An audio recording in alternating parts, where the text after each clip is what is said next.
This one's for the culture. Me and wifey in the room thinking of a master plan, thinking how we can influence the culture from where we stand. Knowing that our steps are ordered by the master's hand, still 10 toes down, we ain't switching up the stance. The mission of this music ain't just to make them dance, trying to tell them about the rock, cause they build. And welcome to the latest edition of The Bond Chronicles. We have officially made it to episode 50. Oh crap, this is episode 50. Yes, this is episode 50. Oh man! A half century. It is also basically our 1 year anniversary here on this podcast. So I guess we could have done a little better with some decorations or something. Sheesh, yeah. If you can't tell, but there's still Christmas decorations. You're not even wearing the Bond Chronicles shirt. The worst. I've worn them like the last 3 episodes I've been on for. It's the Bond Chronicles. I know. Matter. I need to clean some of them, but even still, that's fair. That's a very valid point. For our 50th episode. Yeah. It's such a small achievement because there's so far to go. But no, Big achievement. I was going to say that. No, it's actually pretty huge. A year ago, the goal was to get to 100, but to be halfway there is something. Need some no-dos? 5 Hour Energy? Red Bull? Something. I can't drink any of that stuff. You can't? No, because it's a baby. Just dump it. No, that it's not worth it. What happens if the baby has a Red Bull? He already doesn't sleep. It'll make him turn up on that much caffeine. I guess I never really thought that through. I didn't think that was like a thing. Yeah. So never mind. But yeah, 50 episodes, crazy. 50 down, a whole lot more to go as we continue to hit our stride and evolve into a podcast of love and growth.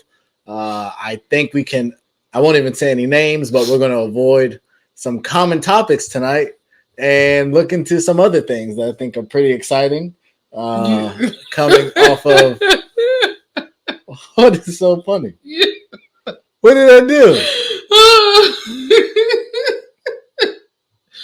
No, we're not talking about Kanye West. I wasn't going to say the name.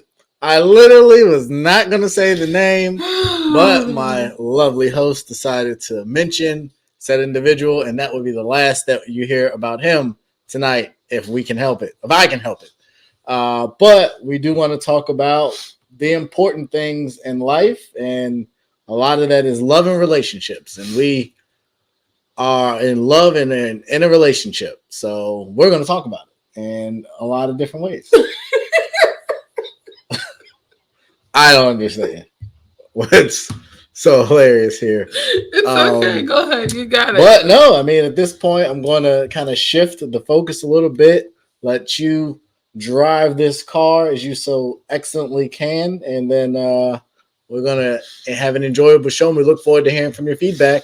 Also, if you would like to support, you can see it down there as we come into this tax season. If you got your taxes back and you want to bless a Black-owned business, there you go. Yeah, bless this Black-owned business.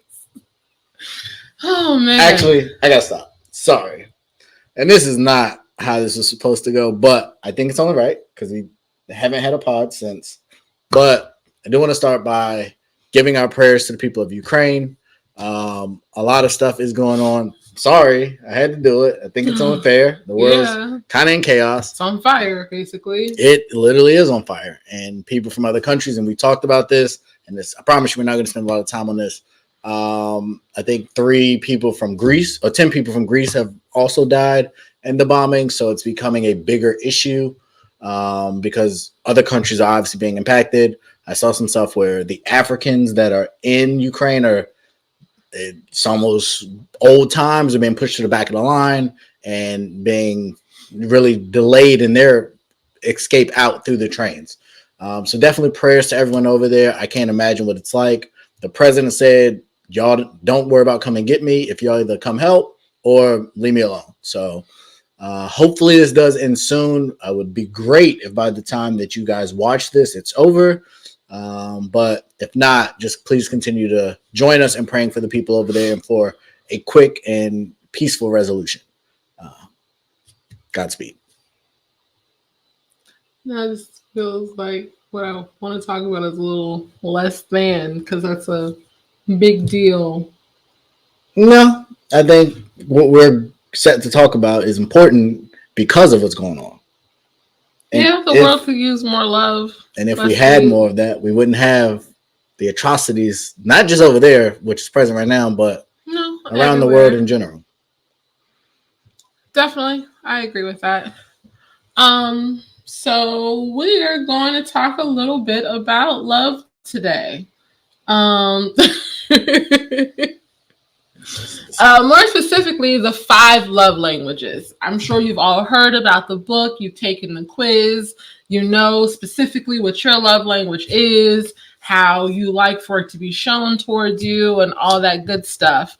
But what is the real impact of the 5 love languages on a relationship? If you do not know what the 5 love languages are, they are words of affirmation, meaning you like for your partner to tell you how dope you are, how pretty you are, give you a great pat on the back when you've done something great. Quality time. You like to spend time with your partner. This is just exactly what it implies. Doesn't matter what you're doing, as long as you're with your partner, you're straight. It doesn't matter what you're doing, as long as you're there. I thought quality time, like you're supposed to like, what is the thing that they say? Like engaged or like, so if you're just in the room, like you do with me with sports, as long as you're just in the room, that still counts as quality time? I mean, I think it depends on the person, but generally speaking, yeah. Okay.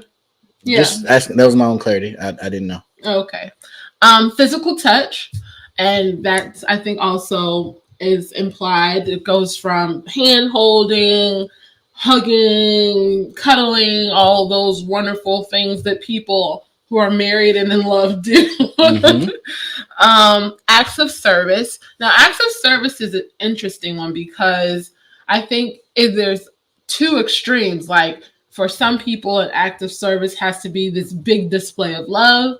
For other people, act of service, I'm tired, I washed, I cleaned the kitchen, can you, sweep the floor or something like that. Just something simple, but it shows that you're being attentive to what that person needs and you're there to fulfill that need for them. And then receiving gifts. I am very familiar with this one because this is his like main love language.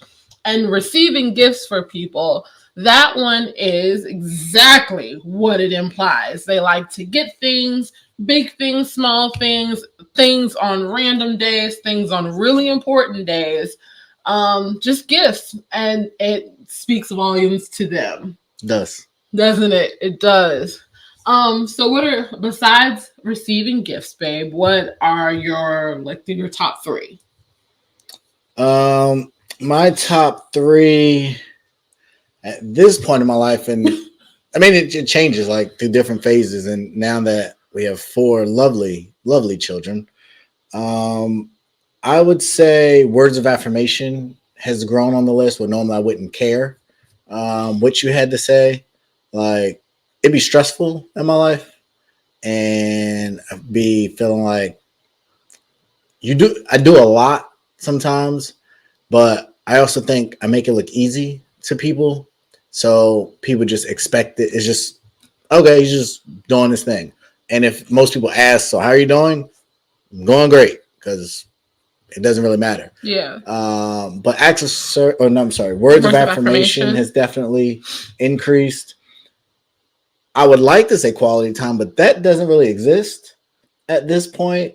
For us in a relationship, I think it's hard enough for me to get a breath by myself. So to then spend, for us to have quality time, I think is pretty difficult. Even when the kids go to sleep late now, we have another one with us.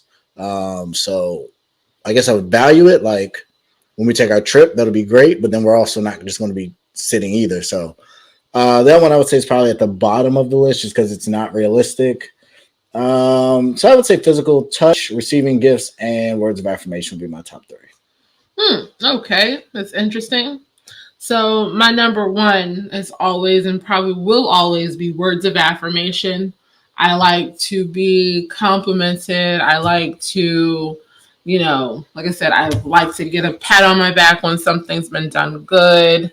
Um, or just especially now with the whole postpartum thing, I think it's important and I know that I've been affirming myself, but for you and I guess others or whoever, people that I love to just remind me, hey, you're doing a good job. You're not an awful mom. Those kinds of things to me, I think have always been really important because I'm a words person.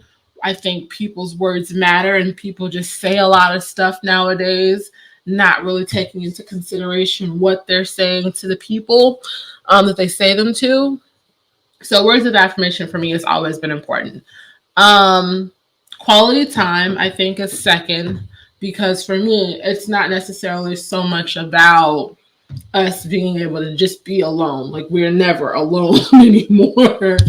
It's more so just being with each other, present, I guess, in the moment. That's just the word I was looking for earlier. present. And just enjoying each other's company regardless of what it is we're doing. We might be completely distracted by whatever else is going on, which we typically are, but I like to be in the same space as you. What's that for? Generally, I like to be in the same space as you. Okay. You know. Um, and then acts of service, I think for me has moved. It was never when I originally took the test forever ago, it wasn't one that was high on the list. I think acts of service and physical touch have swapped places at this point. Just because our lives are busy and we're busy people between trying to run this podcast and our other businesses and just everything else that we're involved in, it's a lot going on. So I really enjoy the fact that you do the kids' laundry. Like that is because one, laundry is my least favorite chore. Like you know that. I hate it. If there was one thing that I did not ever have to do again for the rest of my life, it would be laundry. Next up on the list is washing dishes. Like yeah, that sucks. We've had this conversation over and over and over again. And I'm the type of person when I really don't feel like doing something, I'll just leave it until I feel like doing it. And again, like it's just been heavy and a lot since Kobe got here. And I don't know if I thought, well, no, I know that I thought this one picture, like I had this thought, I guess, of how I thought things were going to be when Kobe got here. And then there's the reality of how things have been since Kobe got here. And there is like no reconciling the two for me right now. So it's just been kind of chaotic. And so you being here, obviously, to pick up the slack in places where I'm lacking has been a godsend for me. I don't know if I've told you that, but it has. So, are the love languages really important in relationships? Do you think if people didn't know, I guess, the words and the things that they need to feel loved in relationships, would they have a bigger impact or no?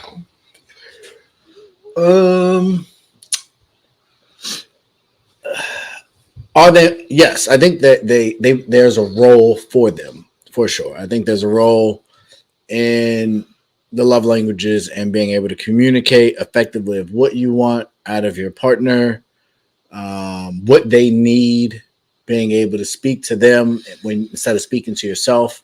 I know for me as a gift giving person, I've always tried to show love and affection typically through gifts. And I've had to evolve that because I could spend a bunch of money and the other person could have little to no care for it, or I buy a bunch of crap that never gets used because they didn't really want it. And I think I did this great thing and it wasn't that. So I think there's a value in it. I would say love languages haven't always existed, and people were in healthy relationships. Facts. So it's not to say that if you don't speak the person's language, that you can't find love or happiness or have a successful relationship. But I think in today's society, it's important because there's so many other temptations. The world is so much smaller than it used to be with the internet. So naturally people want to be stimulated or satisfied. And if they're not, they're going to search for it. And that can obviously cause a ton of problems in a marriage. And specifically for us, with us having so many children, it's just, like I said, it's hard to get a time for yourself to even breathe. And so if the interactions that you have with your spouse are not ideal because they're not affirming you with words, or they're not ever buying you any gifts, so the things that you want to do that help you know that they care about you, you don't do them, or you don't receive them, then you're going to feel empty. And that's a hole you're going to want to fill with something. And that something could have a variety of faces, whether it's another person, whether it's an addiction of some kind, whether it's gambling, whether it become alcohol. That hole is going to need to be filled. And ideally, you'd fill it with the Lord. But in the natural world, there is a need for natural interaction. So I think if you ignore the desires of your partner, then you open yourself up to a lot of things potentially filling that void. And I think that's counterproductive. It's a good answer. I don't think love languages are that important. I think what love language, the quiz, the book, whatever, has given people is a better way to communicate their desires to their partner. But like you said, before the 5 love languages, before that quiz ever existed, people were in successful, happy relationships. Like you said, I think it's great for people to be able to really verbally explain, oh, I really like you. I like to receive a gift, and it doesn't have to be something extravagant. It doesn't have to be because it's my birthday. I just like gifts.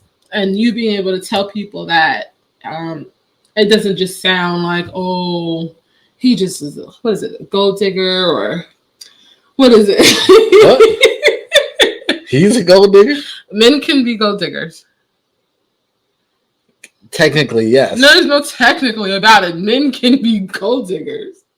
I feel like that's not very common. I mean, it's not as common as women being gold diggers, but men can definitely be gold diggers. Okay. We'll go with that. We'll go with it. What? Your reaction made me lose my train of thought. I mean, I was just so kind of... Yeah. Or just thinking that someone just wants to be touched on all the time. It's easier way for people to communicate what it is that they want from their partners. I will say real quick, I'm guessing, I'm going to assume, which you shouldn't do, but I'm going to do it anyway. I think for me, the big part of physical touch that was important to differentiate, and I think the book does this, doesn't have to be sex. Yeah. Like you talked about hand holding. It could be a back rub. It could be just a general hug for no reason. Like, it doesn't have to be something sexual in nature. Right.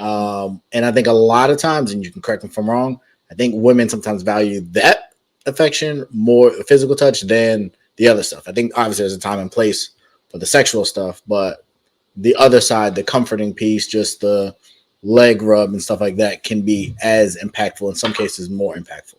No, for sure. And I think at some point, especially when you've been in a relationship for a long time, sex is obviously still important. But again, like you said, knowing that your partner needs a hug and not, bent over the back of the bed or something, like there's a difference when your partner needs to be consoled and how they need to be consoled or comforted or whatever. And knowing the difference is important. So no, I agree. Okay. So would you say that because the love languages thing exists now and people really use it to shape their relationships, would you say some people are more or less compatible because of the languages they identify with?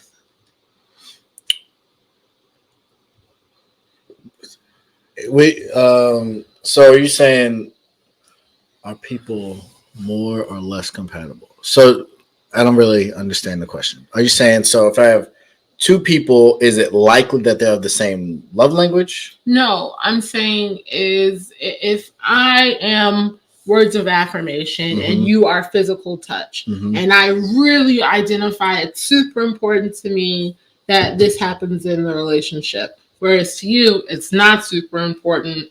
You could care less about being told how pretty you are. You want which one did I say? Physical touch? Yeah.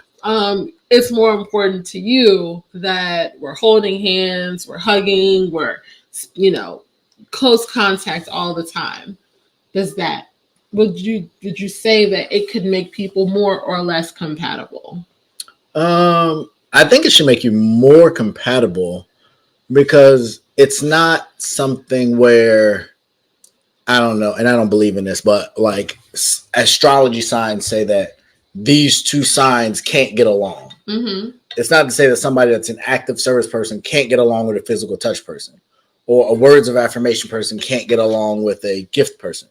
I think having the love languages as a guide makes you more compatible because you can speak their language. It would be like going to a foreign country and having like an iPhone to translate what you're saying. It would make communicating a lot easier. The problem I think that comes in that is because that's not someone's language, their initial language, it's not their second nature. So typically people revert to what they know or what they want. And so say I'm a gifts person, but I'm not a words person. I may struggle to consistently give words of affirmation because it's just not my thing. Yeah. So it would have to be a conscious effort that I'm making to consistently execute that. So we could be more compatible because now I know what you like. The issue is it's not what I naturally do. And so there may be lulls where it doesn't happen. And I think that can sometimes be worse because it's like, you know what I like and you still won't do it. Yeah. So I think you open yourself up to that, but I think it should make you more compatible because you know what that person wants. Yeah, I think the only time where it would make you less compatible is when you're dealing with like a selfish person. It's like, I know what it is that you want and I know what it is that you need for me to do. But because I feel like my language is more important, you just got to suck it up and deal with it.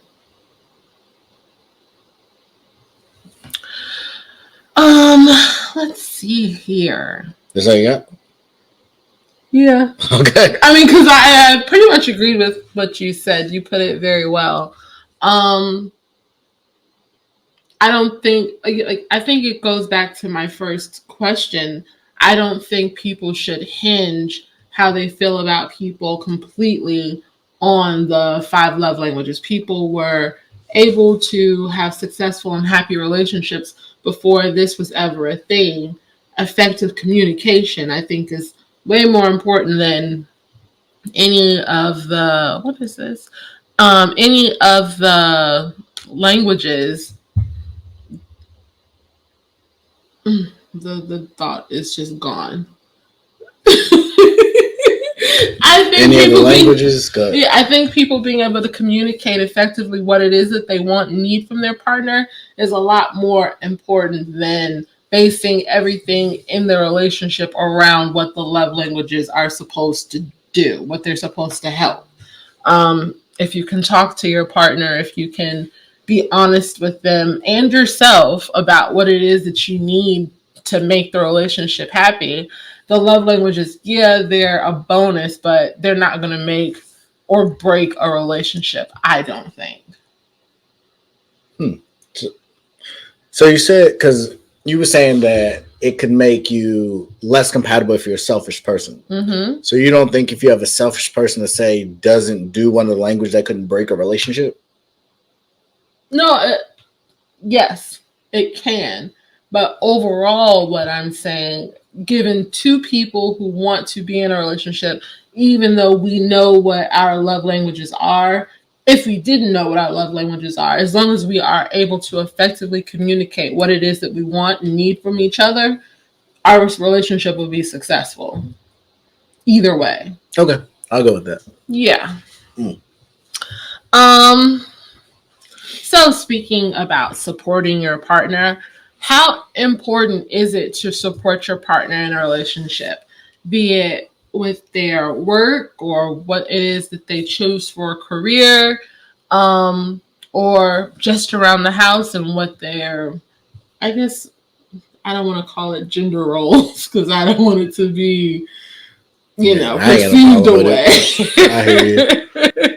But like how important is it to support your partner? I think it's critical. Obviously, each situation is different.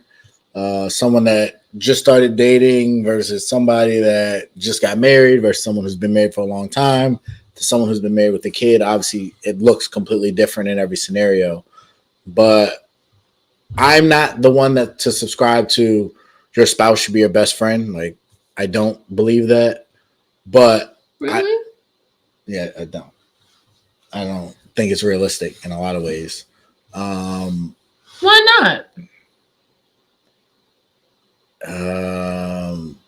Because it's two different genders, two different backgrounds. Like, the likelihood of finding someone of the opposite sex that enjoys everything that you enjoy, I think, is rare. That doesn't necessarily make someone your best friend. Or is that how you define a best friend? Like, my best friends are people I have more things in common with, so we can talk about. So we would talk and spend more time because I'd be talking and spending more time with stuff that is important to me. Right. Okay, because this is going to take us down a rabbit hole, and I have to go. So before we got married, for the longest time, you used to consider me one of your best friends. Yeah. Would you still consider me one of your best friends now that we're married? Yeah. But not your best friend. The best friend. No, probably not. Wow. I didn't know that, people. So who's your best friend? Like, currently? Yeah. Probably Reggie. What? Reggie's your best friend over me? Yeah. Oh my goodness. We gotta talk about this off camera a little bit. I don't know how to feel about that. I'm a little shocked. I don't understand. I love to talk sports. Yep, and I can't necessarily, and he's not the best example. I was gonna say, like, I've watched Reggie watch sports before. But there are just aspects of my life that you can't relate to. And I feel like we've had this conversation, and at this point, actually, that's wrong. My cousin is our best friend. I talk to him almost every day. Yeah. We talk sports, we can talk politics, we can talk music, and we can disagree, but we can have an extended conversation. There's not really anything I don't think I can talk to him about. If it's family issues, like, there's a lot. And I think I think this comes up, I would say it is for us, and hopefully we can edit this out if it's too much. But there are things that happen in our relationship that we can't really talk about, but we need to talk about it. So you have to have someone that you can go to talk about it. And maybe even if it's getting counsel, if it's venting, whatever it is. So you need that. And for me, those two people fill the majority of the outlet roles that are needed for me currently in my life. And I think, generally speaking, I think that's the case. There's a bunch of people I know that have man caves. Why do they have man caves? Because their spouse doesn't want to interact. That doesn't mean that the relationship isn't strong, but that's not why people have man caves. It's to get away. It's so that the man, or because it's not just a man cave. Now you have woman caves. You got she sheds, which I would love to have one. It's not just to get away. It's just so that you have space to do what you want to do, what you would like to do, and not interfere with other people. That's not true. What? I don't think that's true. Like, the goal of me having a man cave would be to go somewhere where I don't have to be bothered. Or I would love to have a place where people that are like-minded like me want to come. So if it's movie types I want to watch, I want people to watch movies with me. Like, I watch movies with you. When you tell me you're going to watch a movie, you be sneaking off to watch movies all the time. I watch a bunch of stuff that you don't want to watch. I've watched mad shows. We don't even watch shows together anymore. We do. We literally just watched Snowfall. We did. We watched Snowfall. We're waiting for Peaky Blinders to come back. We're waiting for The Last Kingdom to come back. These shows haven't been on in like a year and a half. So since that time, I've watched a ton of TV. We watched Godfather of Harlem together. Again, when was the last time that was on TV?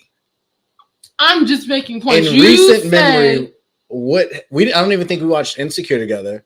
We did watch Insecure. We watched most of Insecure together. We didn't watch it all together. There were a number of episodes I had to go ahead and watch because you don't be trying to watch TV.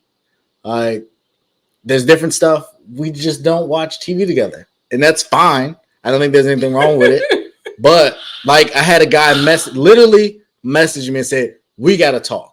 We got a bunch of stuff to catch up on, and we got to talk about this doc. And I said, I'm all for it because you have your process and you want to go through. I respect that process, but that ain't my process. And so I'm going to find another person. We just watched Ozark together. We did watch Ozark together. You're right. We watched all of Ozark together. We did. This guy, I'm not your best friend. I don't watch TV with you. Who am I sitting next to? Typically, you run away or I run away. One or the other, because I know what I'm going to watch. You may not want to watch. I think maybe you're right. I think we're hitting a season where a lot of the stuff we used to watch together is coming back. Like Blacklist, we don't typically watch together. Boxing is hit or miss. I only watch boxing when there's people fighting that I know. My point being, I watch pretty consistently. But because of that little conversation we had, I try to sit and watch it even when there's no one of interest fighting. I understand. Especially the same with football. Like, I could care less. But I'll sit and watch a game or two with you. Yes, and you do. And we watch mad basketball. Like, I like basketball. Like, of all the sports, I would say I like basketball. But you will sit and watch every single basketball game. And you won't just watch one game. You have to, because we've got, what's it called? League Pass. Because we have League Pass, you have to sit and watch every game that's on. So you're turning from this game, from that game to this game. So I can't even get, like, involved in the one game because you're switching between like 5. I mean, I have a financial interest in all 5. Well, nobody told you to give all of them. Well, that's just the way the world works. Okay. That's who you married. Oh, man. I actually didn't because I didn't used to gamble until the state of Virginia legalized it. I think that was whoever the last governor was, so I didn't care much for him, but he did that right. So the point of this is I do think it's important that you support your partner because if not, they find other best friends, apparently. Maybe I need to go find a new best friend then. Like, I don't even know what to say right now. Your mom's your best friend. Y'all talk every day. That doesn't make her my best friend. She's not your best friend? She is my best friend. Like, what are we doing here? But that's sad. Actually, that's not sad. Like, I love my mom. That's actually pretty great. I do. I love my mom, so it's cool. But there's stuff that I don't talk to my mom about just out of respect for different things. So it's interesting. It's cool. I don't know. I do know that it is important to support your partner though, because I mean, I could only imagine how many other best friends you would have if I didn't support you. Not many. I don't like people that much. You don't. This is true. That's not true. People don't like me. And so when people don't like me, I'm not going to be around somebody that don't like me or don't want me around. But I like people, but people don't like me. I'm going to just move on from that statement. Okay. Yeah. Oh man, it's important to support your partner, especially with the world that we're living in right now. Between people quitting jobs to pursue their passion, or people staying at jobs to really move up and move ahead in their career, their chosen career. Having a supportive partner can make or break a lot of the decisions that you make in life. Especially like when it comes to like finances and being able to take care of your family or your partner, whatever you want to call it. If you don't feel like you have the support of your partner, I think you're more likely to fail at your endeavors, because it's like especially because you want to talk to your partner, your person, about the struggles that you're going through. You want to obviously celebrate your successes, and having a partner that is wishy-washy or really nonchalant about the things that you're going through, whether it be personally or in your career, it can be a real downer. So, support is like number 2 on the relationship list of things of importance, I think. For who? For everybody. What's number 1? Communication. Huh? I think So it's like love and respect, faithfulness. Those aren't.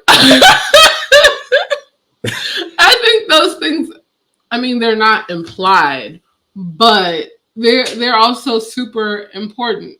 Like we're talking about, we're in a relationship, we're married, we've both said neither one of us are going anywhere. The most important thing for a long relationship is communication. Like, I don't care what anybody says. I could love you from here to the moon. So if I can communicate the heck out of it, but I'm sleeping with other people. No. So I'm not understanding your list here. Like, I can talk to you all day. So you're just going to sleep around because you're going to sleep around? There's not an underlying issue that's causing you to go sleep around? You're just a whore? I mean, this is a hypothetical situation, but in the situation, like, some people just like other people. Like, I feel like we see very attractive women and men get cheated on, and you always just gotta just be extra. You said communication number 2, and I just feel like you skipped a couple on the ladder. I'd much rather have struggled with communicating than you be out with other men, or cursing me out because you don't respect me. I guess that's kind of communication somewhere in there, but I guess maybe I'm not understanding the communication piece, because to me, I'd much rather be like, you respect my authority. Like, if I'm correcting the kids or I'm doing something with the kids, I don't want you undermining me all the time. Like, we have gone times where we don't speak for a while, but I still have to be a parent and I still need to be a spouse. So for me, communication isn't there. It's important. It's critical, but I think there's a couple other things I'd rather have than good communication. First, I'm not your best friend. Now you don't care if you talk to me or not. That's not what I said. That's basically what you're saying. I said I would rather not talk to you than you be in the streets. And if you're in the streets, we probably won't be talking. Exactly.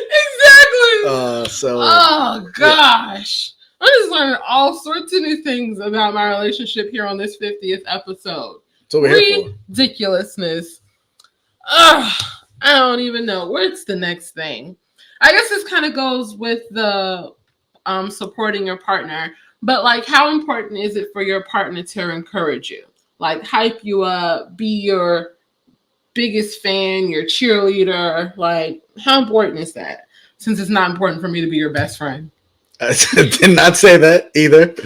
How you said how it's important to be a cheerleader? Yeah, you're a hype man. Your own fat man scoop. I think as a man, I think it's really, really important, and I don't think it's discussed enough that Well, let's discuss it, babe. that men value the support of their significant other, and never mind. I'm gonna leave that alone. But their partner, because in a lot of ways, I feel like men are support, their foundation, they're the carriers of the weight of the world, and you don't want someone cracking the whip when you're carrying the weight of the world. You want someone speaking life into you and encouraging you, and whatever your endeavor is, especially when you fail, because in life you're going to fail. If you're not failing in life, you're not trying. And so I think it's even more important in those moments to have a cheerleader. And I feel like too often when you need, as a man, when you need that support the most, you don't get it. You get the opposite. When you fail, you're reminded of that failure consistently and constantly by the world, by your peers, by family. Even as something as simple as, man, I remember when you're 7 years old, you used to pee in the bed all the time. And you can be a 37-year-old man. Like, that's a light heart. Hear that? Yeah. Or a nickname from a bad instance, and you're constantly reminded of that. Like, all right, I'm not that guy no more. So I think it's really, really important. I don't know that that's taught or coached enough because for the longest time, men, and to this day, I think men still really struggle being vulnerable enough to say, hey, I need you to pick me up sometime. I don't think men believe women in a lot of cases are a safe space to even have those conversations. So women in a lot of times don't even know what or how to cheerlead or support. But I think it's important, and I think it can go a long way to a man being a successful husband and spouse. Well, thank you for educating the masses, babe. That's what I'm here for. Yeah, clearly. But not for me to be your best friend. You're not gonna get me. You are not going to get me.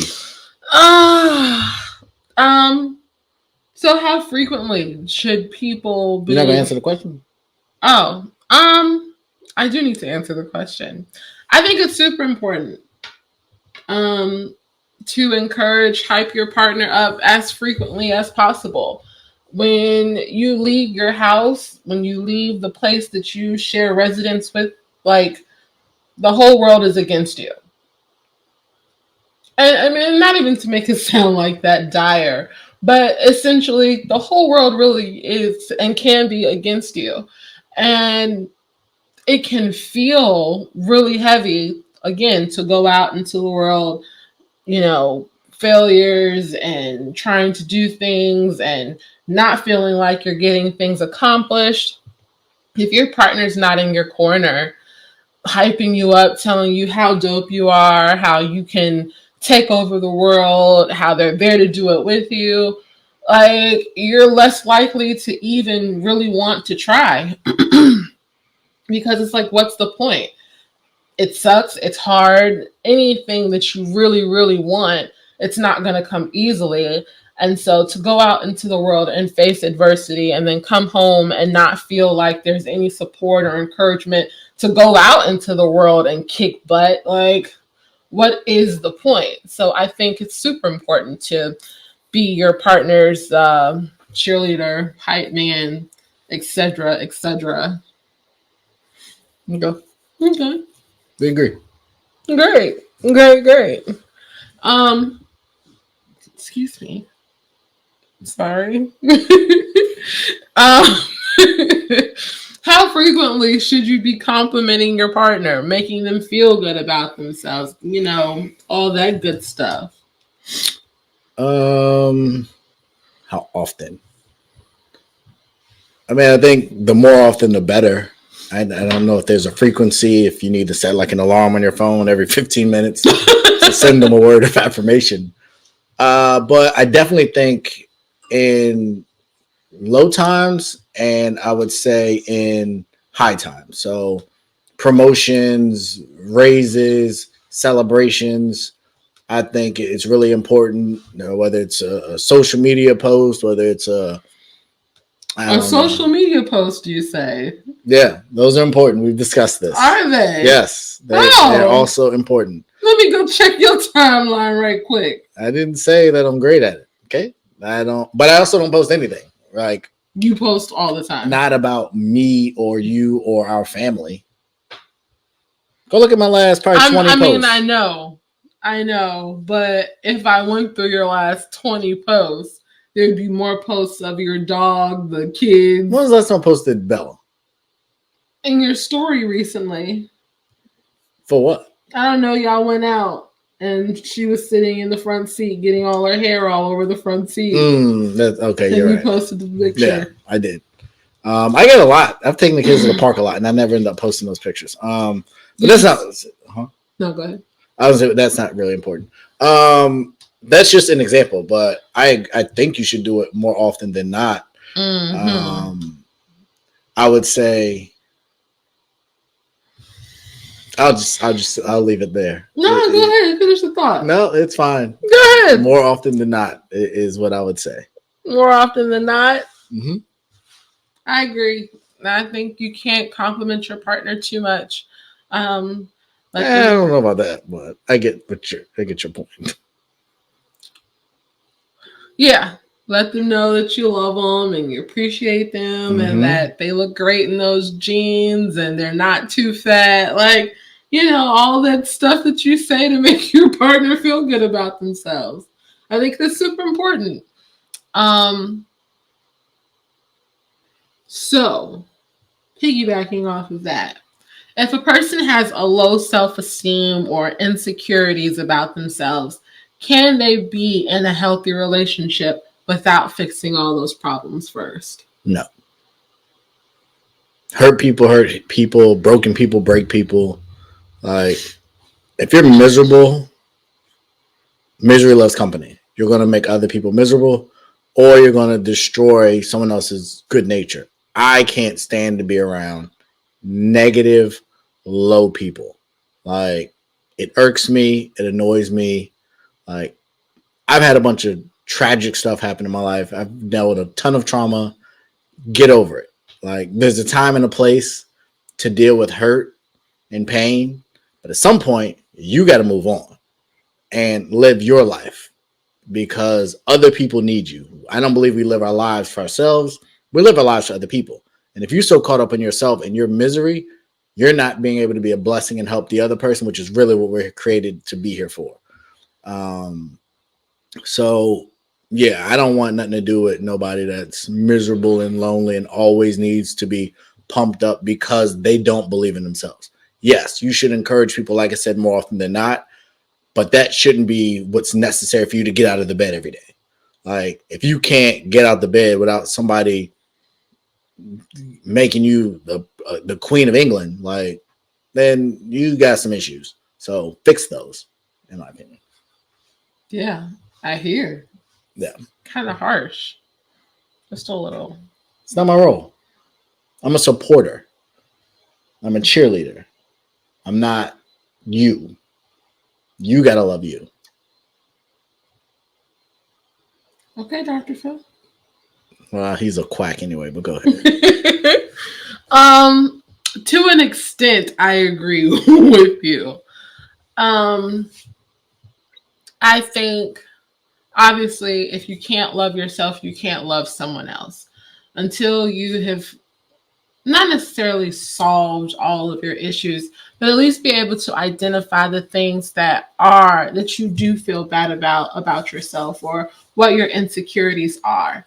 Because one, I think if you can communicate that to someone that you are in a relationship with, like, these are the things that I've dealt with, these are the things I'm still dealing with, and sometimes this might flare up. Sometimes if something happens and it makes me feel away, this could result in this happening in our relationship, or me feeling this way towards you. So how long does that last before they fix that thing, that trigger? I mean, you can be triggered by something at any point in your relationship and you feel like you're quote unquote have resolved it. Like, I'm not talking about a new thing. If every time somebody, I don't want to use a real example for us. If every time, I can't think of something. I don't know. I don't have a good example that I want to use. Just use something. I'll use an old one that people use. If every time you come home, your husband's drawers are still on the floor, and that just sets you off. Like, shouldn't at some point you get over that? That shouldn't be an argument every time. Should he do better? Sure. But this is a terrible example. I was trying to find something. This is a terrible example. That, like, if someone died when someone was young, their best friend died when they were young, and because of that, it caused a sense of being alone because their best friend died, and they got like a shrine of their best friend, and they celebrate their best friend's anniversary every year of when they passed or whatever, something like that. But your partner can't meet that or fill that void. And because of the trauma from that situation, you never are able to. Here's a better example. All right. Sorry, people. Summer Walker said at her most recent, she did 2 shows recently. She said, I know y'all came here to hear certain songs. I can't perform those songs because it's too fresh. I can't do it. Cool. Not cool, actually. You shouldn't have toured if you can't perform that songs that you put in the album. Personally, I think that's absurd. Yeah. But cool. Your album just came out in October of 2021. It's February. Got it. In February of 2027, you shouldn't still not be able to perform those songs.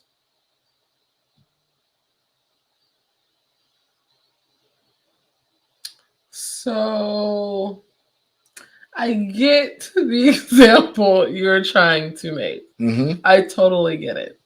But I disagree. One, high level, if you do something, if it's something like that artistically that resonates with something that's that painful for you, although you did put it out for people to consume, you're not obligated to perform something that takes you to a place where it brings you pain. Nina Simone did it. Mary J. Blige does it. Fantasia does it. Like, there's a plethora of people who wrote something, who, specifically music, who wrote something that resonated with a pain that was very deep in them.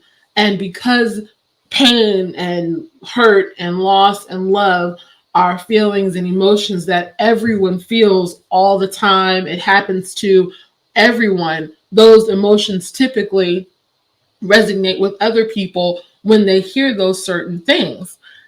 You're not obligated to perform for those people so that you can keep reliving that pain in the masses. You don't have to. Does it make sense to continually put out music that resonates that way? No. But I completely understand. And maybe it's because I'm more artistic than you are and you're less empathetic. Like, I mean, for Summer specifically, you just put the album out in October. Like, I would feel away. You're touring this brand new album. You haven't been on tour. This is the first time a lot of people have gone to a live show in forever. I'm going to see you perform this album, and you won't do XYZ song because the pain is still too fresh. Like, I get it, but I don't get it. You could have toured for your first album or some, I don't know. But what side of the fence are you on here? I feel like you just changed sides. I didn't change. Like, I'd be pissed as a fan. Right. But as a fellow artist, like, I understand. See, I don't understand. I've watched athletes play. That's not the same. So Brett Favre's dad dying and then him having to go play Monday Night Football, that's not correlatable? So, no. That was a traumatic experience, and he had to set that aside and go play. I've watched. He didn't have to go set that aside. He didn't. You're right. He could have chosen to not play. He did what he felt his dad would want and what his fans would. He honored his dad by playing the game that they both love. I am a huge Joe Budden rap fan.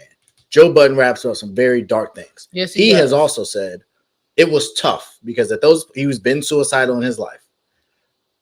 But that's why the fans came. That's what you chose to write about. That's what you chose to rap about, sing about. So if you're touring an album and your best songs are the most toxic, you should be able to perform those songs. Or don't tour. But don't take our money and then be like, oh, I'm sorry, can't do it. No. I don't know. Like I said, I would be blown that they chose not to perform certain songs. But I would, like, case in point, Nina Simone, Strange Fruit. That's a really, really, really heavy song. And it's really sad when you really listen to the lyrics, when you hear the pain, when you visualize what she's singing about. But it was her most requested song. Mm-hmm. Most requested. But after a while, she refused to sing it. That makes even less sense to me. It just makes less sense. Like, especially if you were performing it at one point. Lil Durk has a song, and I can't remember which one. I think it's called Aha. It's his new song. And in it, he raps, he says he lost his brother who was murdered by gun violence. That's his single right now. Do you think Durk is going to perform a show, which he's on a ton of shows coming up? He's going to perform that song. And he's going to have to rap about my brother dying and how he wasn't able to, I forget the exact lyric, but he said it's a problem. It's tough for him. But that's the lyric in your song. These Triple X and all of these other rappers that talk, Mac Miller and others that have talked about depression and how low they got, they perform those songs. And it probably reminds them of where they were. Even if it's 5 to 10 years later and they're not there, those are the songs that they're going to perform. And as an artist, you got to compartmentalize. Some artists can't.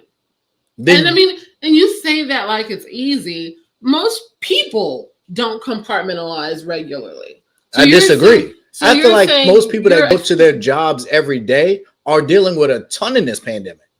And they have to compartmentalize. It could be an argument in a car with their spouse. It could be their child that morning and the struggles with school. It could be stuff going on. People are going through it in life. But you got to keep going. You got to continue to do your job. And if your job is singing and you're getting paid a bunch of money because you put out your personal business, I think you owe it to the fans who bought and supported you to play those songs. But see, even like for Billie Holiday, like she was going and singing this song, and she was a lot of times singing it in front of white audiences. Mm-hmm. Like the song is literally talking about Black bodies hanging from trees. Yeah.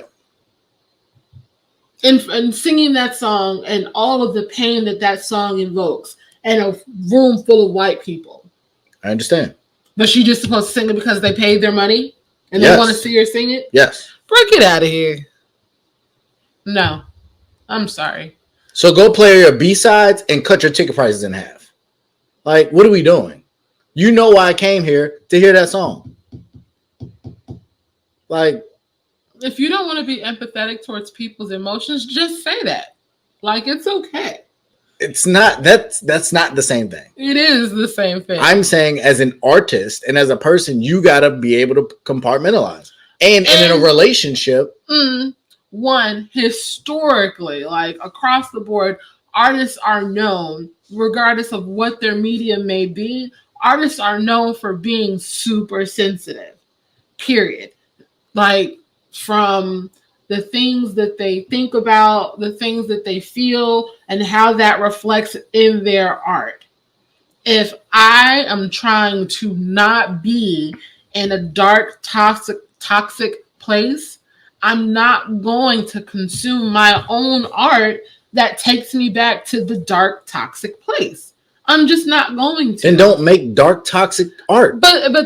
So excluding Summer Walker from this conversation, because this was very recent, a lot of the people that I named, the song, the work that we're talking about were things that they did earlier in their career. They've put out plenty of other things that are happier, more in the tune with where they are. But they do know that a lot of fans come to hear some of those old classics. Correct. But they don't do them because they don't want to go back to that place. It's disappointing. At some point, you got to heal. You can heal, but that doesn't mean you want to go back and revisit all the things that hurt you every time you step on stage. Then how is that healing? Specifically spiritually, or we're faith-believing people. If you are healed, it's gone. That's done. That ailment doesn't ail you anymore. You've been healed. So if these artists are healed, but even God would tell you, don't keep going back to the thing that hurt you. Don't keep revisiting and living in the past of the thing that hurt you. So if I'm telling you, staying in a relationship with someone that's constantly hurting you or abuse, whatever that situation, and performing a song are not the same to me. But that's you, because you're not an artistic. You're not. How am I not? Let me rephrase this, because I was about. You are not an overly sensitive, empathetic person. You're just not. You feel what you feel for a few seconds, or however long you decide you're going to feel it, and then you cut the feeling off. Regardless of whether you should explore the feeling more than what you think you should, you don't deal with things. You say you're over it. It's done. It's done, but the situation might not be over, or just the feeling that you're going through, you don't acknowledge it, or you don't completely absolve it because you feel like there's nothing that's going to come of you thinking on a situation that makes you sad. That doesn't mean that the situation is healed. That doesn't mean that you've healed from it. It just means that you're choosing to ignore how you feel about whatever it is that made you feel away. But I can talk about it.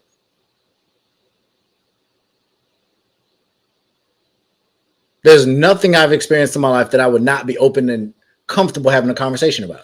Well, that's you. Other people don't function that way. They might be able to have a conversation and they might be able to tell you how they feel about it. But what you're saying is you're not obligated to sing or talk or go over an experience that was negative for you over and over and over and over and over and over and over again for the rest of your life. Then don't make that art. Go away. Like, that's just crazy to me. God. So I'm going to make the art. Y'all are going to consume it. I'm going to get rich from it. But then when I go on tour, I'm not going to perform it. That's crazy to me. Now, I don't know. It'll just be crazy to you. Yeah, it's crazy. Yeah, because we're just not going to see eye to eye. We're not. You'll be wrong and I'll be right. You're not. That is ridiculous too. I'm not wrong. There are plenty of people that would agree with me, and there are plenty of people that would agree with you. Calm that down. Right and wrong. There was no right and wrong in this conversation. The worst. It made me forget where I was going to go from here. We were talking about relationships. And how people put us on a tangent. I was answering your question, which was about people and not being able to get past things. And if they're miserable people, can they have a healthy relationship? And my answer was no. Right. And then you just went on this war path. I found an example that I thought correlated to what I was saying. And that's actually the thing. Like, it didn't correlate to what we were talking about. It did. There's a you have to deal with the trauma. And I would subscribe to you. If she doesn't, until she can get to a point that I think she can perform those songs, I think she's going to struggle in relationships. Well, thank God you're not her therapist. I think her therapist would probably agree with me. I'm sure. Because if you take that hurt into another relationship, that relationship is going to fail. No, I do agree with that. You do have to reach a certain level of, healedness, wholeness before you can be in another relationship with someone, and not take that pain that from the previous relationship into the new relationship. You can take the lesson, but you got to leave everything else.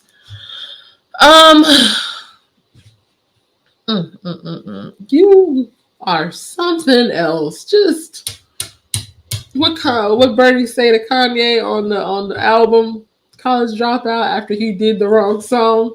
You know what? That's why you need to watch the doc. That's why you need to watch the doc. I am going to watch it. I can't wait to watch it. And we'll talk about it on this pod. Remember to revisit this conversation where you said, no. Remember what Bernie Mac said to Kanye. Because that's very, very important if you watch the documentary. It is. Okay. And she brought him up, not me. Twice. Understand, like I've admitted that, but I didn't bring him up in this episode. You've done it twice. Whatever. Okay, moving along. Is PDA still considered cute, or is it just overkill nowadays? I think it depends on what you're doing. Like if you're overtly groping someone in public, I think.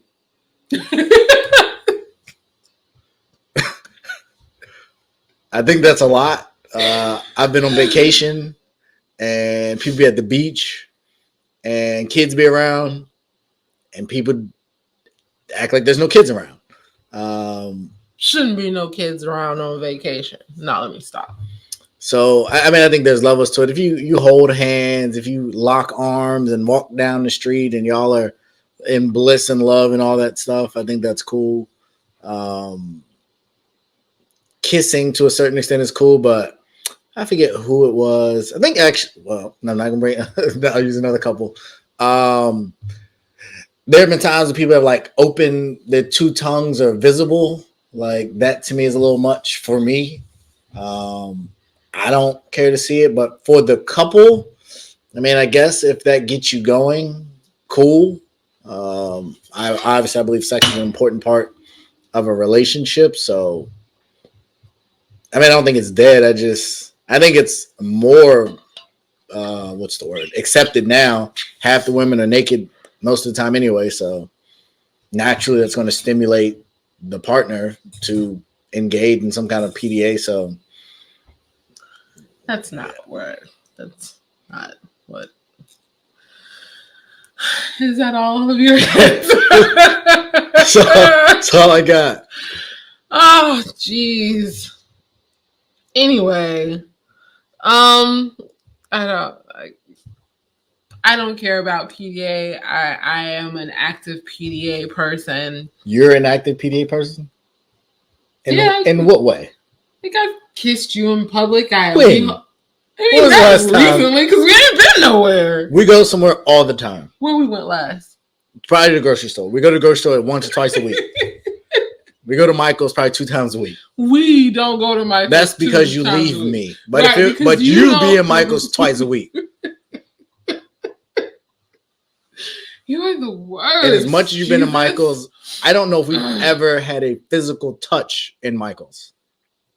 You're always angry when we're in Michael's. I'm usually running around with the kids while you do your thing. Trying to keep them from destroying the store, but also not cry and be entertained. And when I'm playing with the kids, that you be the one mad because we be playing. Cause no, y'all don't be playing. Y'all be wilding out in the store. and the kids be screaming and you be loud. And this is like, we got to be the loud, embarrassing people in the store with the 1,000 kids, and I'm just in here trying to get the stuff that I need to build my business. There are a bunch of kids like, in shelters that would love to be those kids. The most in stores. It's because we love each other. Yeah, whatever. It'd be annoying sometimes. I know. 100%. So you be the one that be mad. We be chilling. I don't be mad. I be annoyed. Call it what you want. You be ready to leave us all the time. But I do. I just go out. And I think that's the thing, though. Because, like, those are my happy places. And y'all be coming into my happy places, destroying them. And making them not happy places. Or you could join in on the fun. No. Not in y'all's version of fun. Y'all's version of fun is just arguing and bickering and fighting. That's not fun.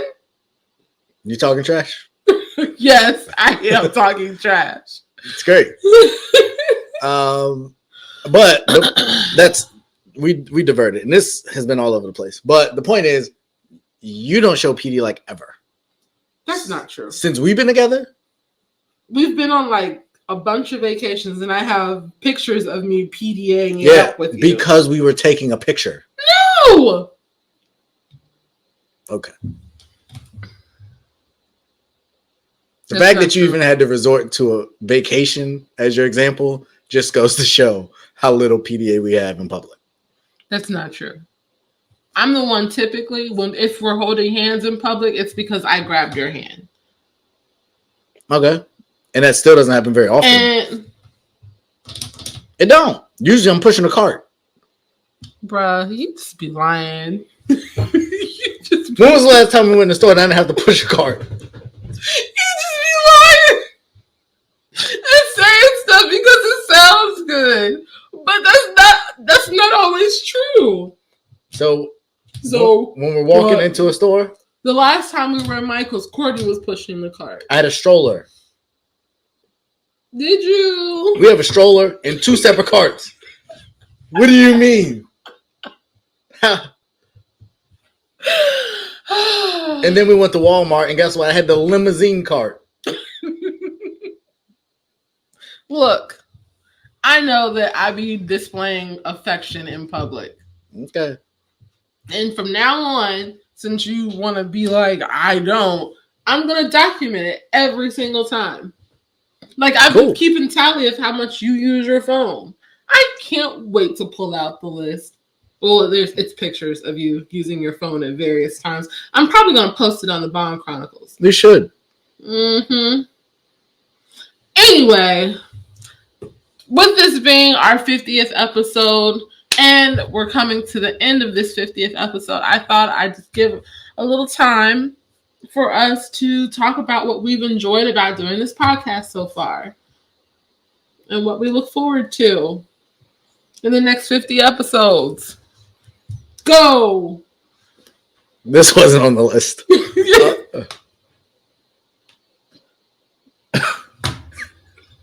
I didn't see it. Yeah. So, it's been dope. It's been a heck of a ride. We've learned a lot. We've experienced a lot. We have had some really great success. Shout out to Kevin Samuels. That clip, as far as I'm concerned, it went viral. Like, it did really great. Huge numbers. I haven't checked on a while to see where it's at. It's been a learning process. It's been a fun experience. I can't tell you how many times we was like about to take each other out, and then we had to get on camera, and it helped our relationship because by the end of the show we were friends again. But going into the show, I wanted to knock her out. But that's not part of the love language.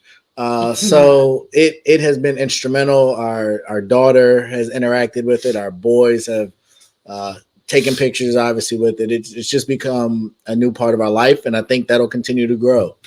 We've done a number of interviews with different people from various backgrounds. I envision more of that in some form of capacity. There's another network I'm on that I'm considering, bringing him on at some point because he's advanced and grown in his field rapidly. I referenced a guy that said we need to talk about the documentary, and he does a podcast. So I envision more of that.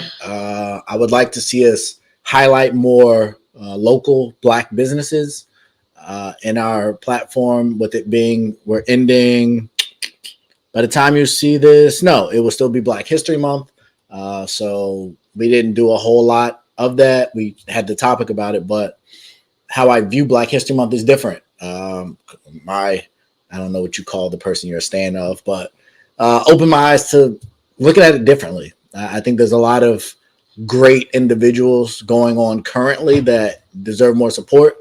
For whatever reason, by hook or crook, we got a Black Supreme Court justice coming. I wish I had her name. She sounded like she had a really Black name. And I respect that. I don't care. Not even go there. But I'm really happy for her. I think that's huge. I don't care why he did it, but President Biden did that. So I definitely respect that. Yeah, man, it's been a ride. I look to continue to grow and evolve and continue to do great things. And I'm excited to see what comes from it. I look forward to more growth and viewership. I look for more growth in platform, audience, and reach. And I'm just excited to see what God's going to do in us and through us. I agree with all of that. It's weird for me because if you ask me, I would never think that I'm going to be someone who wants to be in front of the camera. I do hair and makeup. I'm behind the scenes kind of person. I won't say I don't like a lot of attention, but I don't need to be on camera to get it. And when we started thinking about doing the podcast, I think my biggest thing was were people really going to want to listen? Were people going to care what we have to talk about? And I've realized since we started that I don't care. I just really enjoy,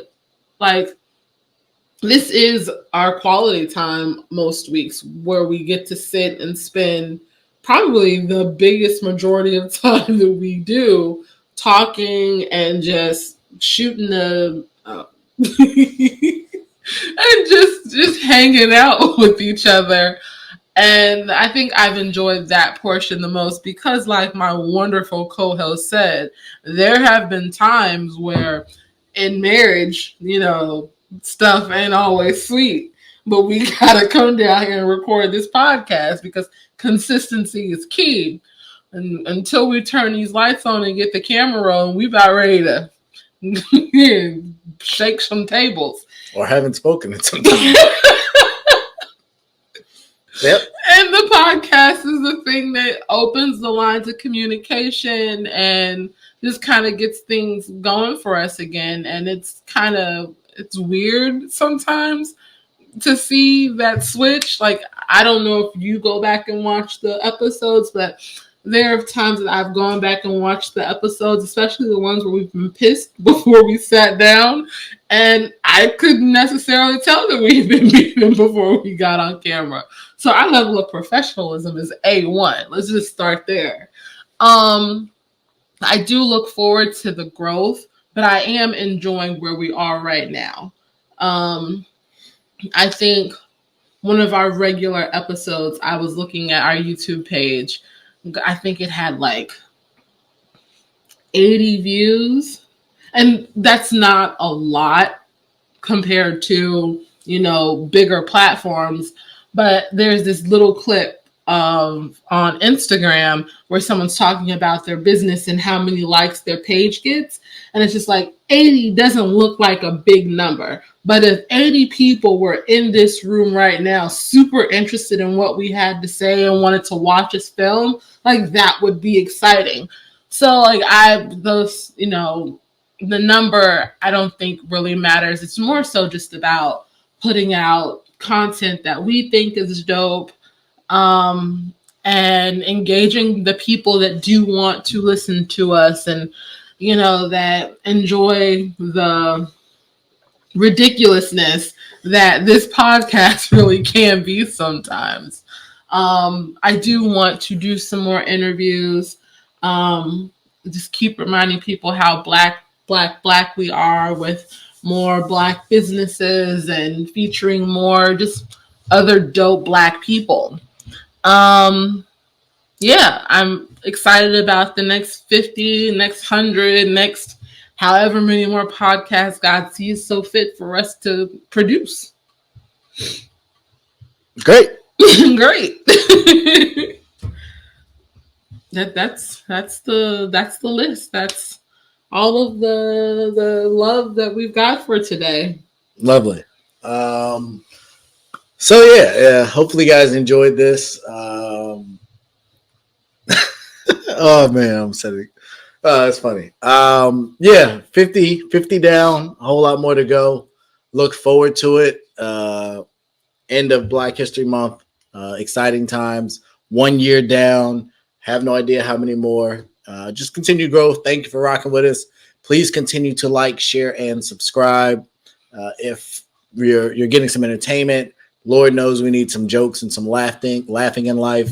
But also news. I can't tell you how many people, based on the stuff I post on my stories, like reach out or be like, "Oh wow."